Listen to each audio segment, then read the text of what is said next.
Mes beaux-enfants m'ont harcelé après le décès de leur père et je ne pouvais pas le supporter.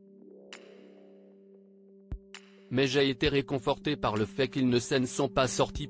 J'ai 32 ans, je n'ai pas d'enfant biologique et je suis resté avec le même homme, Eric, depuis plus de 5 ans. Lorsque nous nous sommes mariés, je suis devenue la belle-mère de ces deux garçons en signant un accord de droits parentaux pour chacun d'eux. Ils entamaient leur adolescence, lorsque nous nous sommes mariés, et leur mère était déjà décédée. Je me suis senti un peu poussé par Eric à le faire, ce qui a donné l'impression que les choses se sont précipitées entre nous. Bien sûr, avec le temps, je suis venu à aimer ces enfants comme s'ils étaient les miens, et, eh bien, ils semblaient tolérer mon inexpérience. J'ai décidé que leur aversion pour mes câlins était simplement due à la puberté et la testostérone. Ces jours-là, ils ont même insisté pour que je les dépose à un pâté de maison de leur école, sans que je les écoute, bien sûr.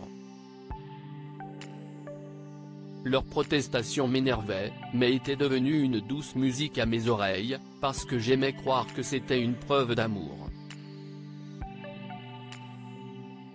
Eric est décédé il y a quelque temps, et avec sa disparition sont venues la dépression et l'anxiété. C'était pire parce que je ne pouvais pas faire mon deuil de manière appropriée, tout en m'occupant de ces deux préadolescents, financièrement et physiquement. Les garçons avaient aussi beaucoup de peine et faisaient leur deuil de manière différente. Des fois, ils se mettaient à crier l'un sur l'autre, et d'autres fois, ils me criaient dessus. Peu de temps après, les choses se sont envenimées, ils ne se contentaient plus de crier, ils jetaient aussi des objets et me frappaient. Je voulais simplement me libérer d'eux pour avoir le temps de faire mon deuil toute seule. La goutte d'eau a débordé le vase lorsque le plus jeune a essayé de m'embrocher avec un couteau de cuisine. Nous avions eu une discussion particulièrement houleuse sur les baskets qu'il allait porter à l'école, ce jour-là. Je lui avais acheté des baskets Nike la semaine précédente, et il les portait tous les jours, mais ce jour-là, je lui ai ordonné de porter ses Wellington parce qu'il pleuvait à l'extérieur. A-t-il rétorqué avec colère. Ayant supporté ses colères pendant un certain temps, je savais qu'il était déjà en train de ruminer et qu'il était sur le point de péter un plomb, alors j'ai pris la paire de baskets et je me suis dirigé vers la cuisine, sans me rendre compte qu'il me suivait. Dans la cuisine, il a demandé une fois de plus, et je suis resté ferme. Non.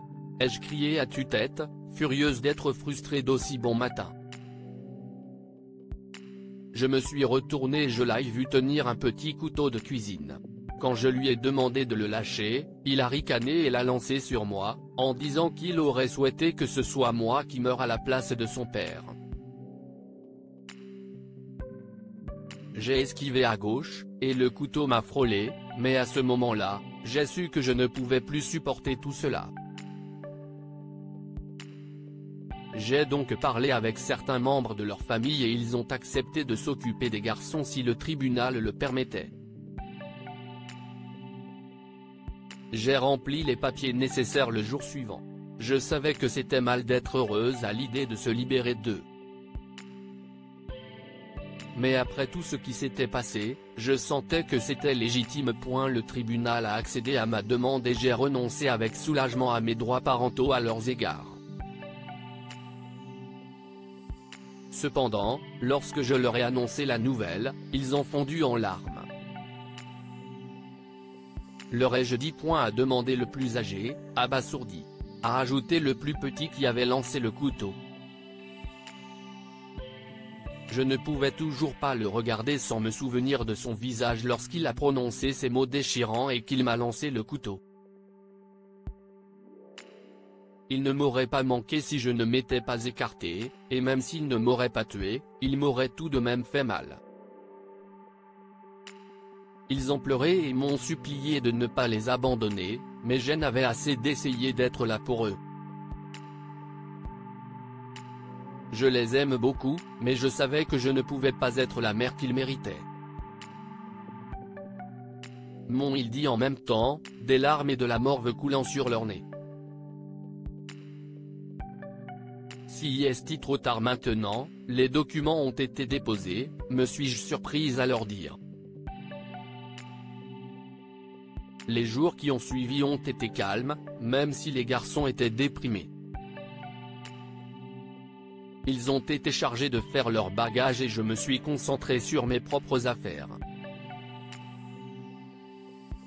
J'ai décidé de mettre la maison en vente et j'avais déjà reçu de bonnes offres. Je pensais que l'argent contribuerait grandement à payer leurs frais de scolarité lorsqu'ils seraient plus âgés. Certains membres de ma famille ont soutenu ma décision, d'autres ne l'ont pas appréciée, mais comme les deux familles étaient proches, ils pouvaient toujours revoir les enfants s'ils le souhaitaient. Depuis, j'ai déménagé dans une autre ville pour repartir de zéro, mais la culpabilité d'avoir abandonné ces enfants me fait me demander si j'ai pris la bonne décision ou pas. Lire aussi, un petit garçon dans un avion n'arrêtait pas de pleurer jusqu'à ce qu'un vieil homme réussisse à le calmer. Qu'avons-nous appris de cette histoire? Le deuil n'est pas une excuse pour être ingrat. Malheureusement, les deux enfants étaient ingrats et s'étaient tellement centrés sur le décès de leur père qu'il avait oublié de chérir le parent qui leur restait, et finalement, elle en a eu assez qu'ils se comportent mal et les a confiés à un de leurs proches. Abandonner ne mène qu'au regret. Les personnes qui renoncent le regrettent souvent à l'avenir, d'une manière ou d'une autre. Cette femme a laissé partir les garçons, bien que sa conscience la titille encore et qu'elle se demande si elle aurait pu agir différemment. Un message de mauvais goût. Beaucoup s'accordent à dire qu'il n'est pas facile d'élever des enfants, surtout s'ils sont dissipés. Un enfant a même attendu que son père parte aux toilettes d'un restaurant pour laisser un message de mauvais goût sur la note de l'addition. Découvrez-en tous les détails. Abonnez-vous à Momama sur Google News. Ce récit s'inspire de l'histoire de notre lecteur mais a été rédigé par un écrivain professionnel. Tous les noms ont été modifiés pour protéger les identités et garantir la confidentialité. Partagez votre histoire avec nous, elle changera peut-être la vie de quelqu'un. Si vous souhaitez partager votre histoire, veuillez l'envoyer à info@momama.com.